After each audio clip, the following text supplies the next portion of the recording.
dua, tiga. Ya, selamat pagi para permisa sekalian. Selamat ketemu kembali, terkhusus buat anak-anak kami yang kami kasihi kelas 11 IPS. Di sini Bapak akan menyampaikan tentang rincian perhitungan PPH atau pendapat pajak penghasilan. Nah, jadi adapun rincian pajak penghasilan yang dibebankan kepada kita itu berdasarkan pendapatan kita untuk tiap bulannya. Ketentuan menurut Undang-Undang Perpajakan, pajak penghasilan yang dibebankan kepada si wajib pajak adalah apabila yang bersangkutan memiliki penghasilan atau gaji minimal di atas 5 juta. Jadi di sini Bapak akan memberikan gambarannya kepada anak-anak, yaitu misalnya Pak Raid bekerja di suatu perusahaan, katakanlah di PT Tropical Indowood, ya, di perkayuan, dengan pendapatan per bulannya adalah 10 juta dengan status saya sudah memiliki anak, saya sudah menikah dan memiliki anak 3 orang. Bagaimana rincian pendapatannya? Yaitu yang pertama, pendapatan neto saya atau pendapatan bersih saya setiap bulannya 10 juta itu harus dikali 12 bulan. Ya? Nah, jadi totalnya adalah 120 juta.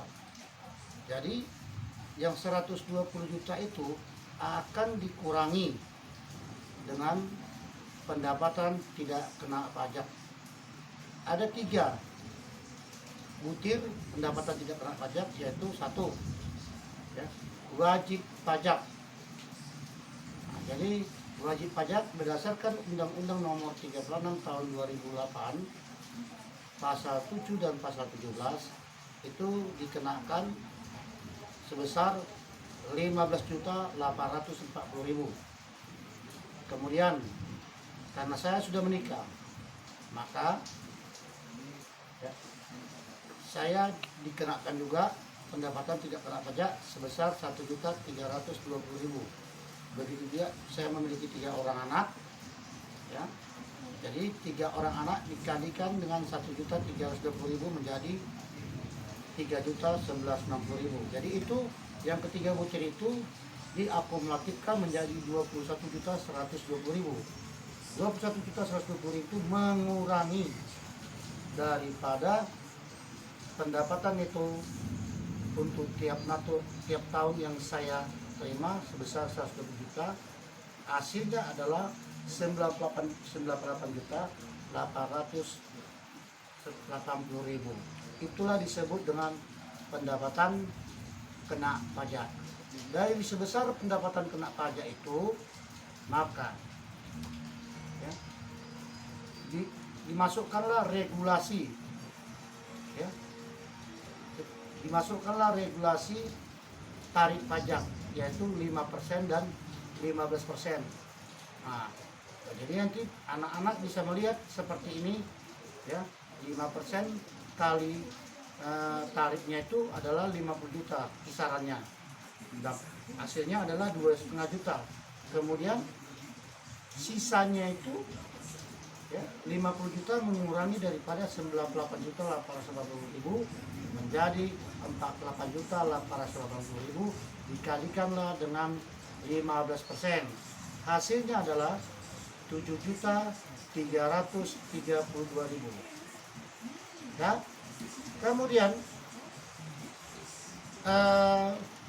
PPH-nya itu menjadi PPH per tahunnya ditotalkan adalah PPH terutang yang ditotalkan itu yang harus saya bayar selama setahun adalah 2,5 juta ditambah dengan 7.332.000 menjadi 9.800.000. 882.000 yang harus saya bayar. Dan apabila saya dihitung berdasarkan PPh terutang untuk bulannya, maka 9.882.000 akan dibagi dengan 12 bulan menjadi Rp823.500. Jadi anak-anak, begitu juga nanti dengan contoh apabila status saya adalah sebagai lajang, bisa dilihat nanti di sisi kirinya ya, bagaimana caranya. Tolong ini dipelajari untuk pembelajaran atau simulasi yang akan Bapak terapkan kepada kalian.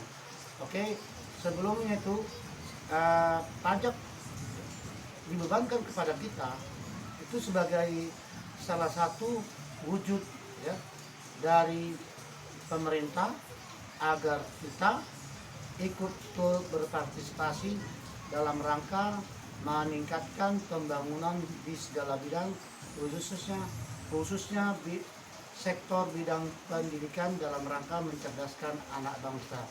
Jadi dari kita, oleh kita, dan untuk kita akhirnya.